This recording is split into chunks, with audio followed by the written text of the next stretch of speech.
ये कहानी 17 साल की जिमी की है, जो कि दिवाली की छुट्टियां मनाने अपने मौसी के घर कोची जा रहा था।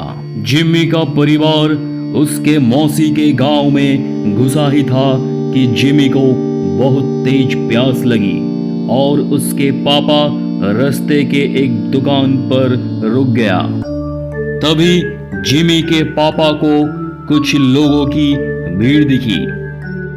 वहां वो आसपास खड़े कुछ लोगों से पूछने लगे कि भीड़ क्यों लगी हुई है।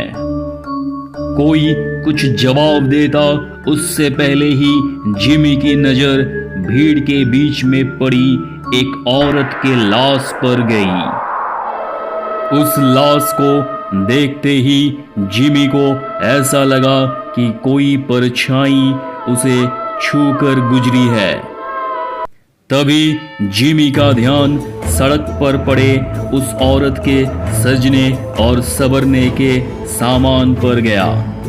उसने सबसे नजरें चुराते हुए वहां से एक कड़ा उठा लिया। इतनी देर में जिमी के पापा उसे बुलाने लगे। उसने जल्दी से वह कड़ा अपनी पॉकेट में रखा और वहां से चला गया। अपनी मौसी के घर पहुंचने के बाद जिमी सबसे थोड़ा अजीब अजीब सा बर्ताव करने लगा। उसके घर वालों को लगा कि वो उस सड़क पर लाश को देखकर डिस्टर्ब हो गया है, पर जिमी का ध्यान अभी भी उसके पास रहे उस कड़े पर था। वह अपने कमरे में शीशों के सामने उस कड़े को पहनकर देखता और मुस्कुराता रहता। एक दिन जब जिमी अपने कमरे में उस कड़े को पहने खड़ा था तो उसका मन किया कि वो पूरी तरह लड़की बन जाए। वह अपने कजन रुचा के पास गया और उससे उसके सजने संवरने का सामान मांगने लगा। फिर जिम्मी अपनी मौसी के कमरे में गया और वहां से उनकी साड़ी और लिपस्टिक उठाकर ले आया।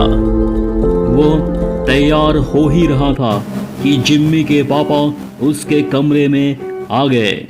जिम्मी को देखते ही उसके पापा उसे खूब डांटने लगे। जिम्मी ने रोते हुए कहा कि वह लड़की बनना चाहता है। यह सुनकर उसके पापा बेहद गुस्से में आ गए और उसे बुरी तरह पीटने लगे और उसका कमरा बाहर से बंद करके चले गए। जिम्मी अपने कमरे में बैठकर जोर जोर से रोने लगा कि तभी अचानक उसे दीवार पर लड़की की एक परछाई नजर आई और धीरे धीरे वह परछाई उसकी तरफ आने लगी। जिम्मी वह परछाई देखकर थोड़ा घबरा गया और कमरे का दरवाजा जोर जोर से पीटने लगा, पर किसी ने दरवाजा नहीं खोला। उसने मुड़कर देखा तो वहां कोई नहीं था। जिम्मी के बेड के नीचे से एक अजीब सी आवाज आने लगी, माना कोई जिम्मी को पुकार रहा हो। जिम्मी ने जैसे ही बेड के नीचे देखा तो वहां उसी औरत की लाश पड़ी थी जो उस दिन जिम्मी को सड़क पर दिखी थी। वह दिखने में बहुत डरावनी लग रही थी। वह औरत उसकी ओर रेंगते हुए आई और जिम्मी में समा गई। जिम्मी वही बेहोश हो गया।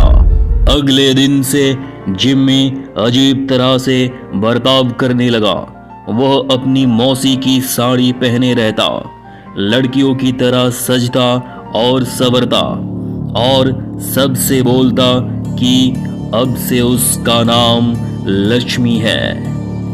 कभी कभी वह जोर जोर से चिल्लाता और सारा घर सर पर उठा लेता, तो कभी किसी कोने में दुबक कर बैठ जाता और डरा डरा सा सहमा हुआ रोता रहता। एक दिन रोते रोते उसने अपने माँ से कहा कि वो लक्ष्मी है और उसे हर जगह शैतान नजर आते हैं और वे उसे आकर मार देंगे। उसने कहा उन शैतान के पैर उल्टे हैं, दांत खून से सने हुए हैं और लंबे लंबे नाखून हैं, जिनसे वो उन पर हमला करना चाहते हैं। जिम्मी की हालत दिन पर दिन खराब होती जा रही थी, लेकिन वह रोज लक्ष्मी बनकर सजता संवरता और अपना कमरा बंद करके नाचता रहता। उसके घर वाले समझ नहीं पा रहे थे कि उसके साथ क्या हुआ है और वो अपने आप को क्यों लक्ष्मी कहे जा रहा है। जिम्मी के पापा मदद के लिए आस पड़ोस में पूछने लगे। पता करने पर उन्हें मालूम पड़ा कि वो लाश जो उन्होंने उस दिन सड़क पर देखी थी वो किसी और की नहीं बल्कि जॉर्जस लक्ष्मी की थी। जॉर्जस एक लड़के से प्यार करता था और वो अपना नाम बदलकर लक्ष्मी भी इसलिए रखा था। वे दोनों एक दूसरे से शादी करना चाहते थे, लेकिन जॉर्जस के घर वालों को यह मंजूर नहीं था।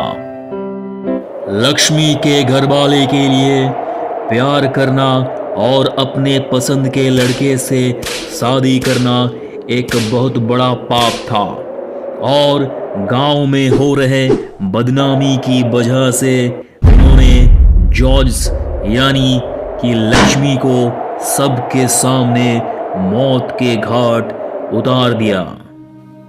यह बात सुनकर जिम्मी के पापा के रोंगटे खड़े हो गए। उन्हें जिम्मी के साथ अपने बर्ताव के लिए बहुत पछतावा हुआ। उन्हें समझ में आ गया था कि उनके बेटे जिम्मी के शरीर में जरूर लक्ष्मी की आत्मा घुस गई है। वह जल्दी से पूरी बात बताने के लिए घर के लिए निकले, लेकिन तब तक बहुत देर हो चुकी थी। जिम्मी उस दिन भी अपना कमरा बंद करके नाच रहा था कि तभी उसे लगा कि उसके दरवाजे पर शैतान उसे मारने आ गए हैं। ये वही शैतान था जिनके पैर उल्टे थे, दांत खून से सने हुए और लंबे लंबे नाखून थे। जिम्मी घबराहट के मारे जोर जोर से चिल्लाने लगा। उसके बाकी घर वाले जब तक वह दरवाजा तोड़कर अंदर घुसे, जिम्मी का शरीर पूरी तरह से अकड़ चुका था। वह तुरंत उसे हॉस्पिटल लेकर भागे। डॉक्टर ने बहुत कोशिश की और वह किसी तरह जिंदा बच गया। जब जिम्मी के पापा ने सबको जॉर्जस की कहानी बताई, तब सभी परिवार वालों को जॉर्जस के लिए बहुत दुख हुआ और उन्होंने जॉर्जस के लिए प्रार्थना किया। और जब उन्हें जिम्मी के पास वो कड़ा मिला, उन्होंने वो भी जॉर्जस की कब्र के साथ गड़वा दिया। कुछ दिनों बाद जिम्मी बिल्कुल ठीक हो गया। आज उसे लक्ष्मी के बारे में कुछ भी याद नहीं, लेकिन लक्ष्मी की तरह कई ऐसे लोग हैं जिनको गलत समझा जाता है और उन्हें उनके पसंद के लिए लोगों का बहुत बुरा बर्ताव सहना पड़ता है।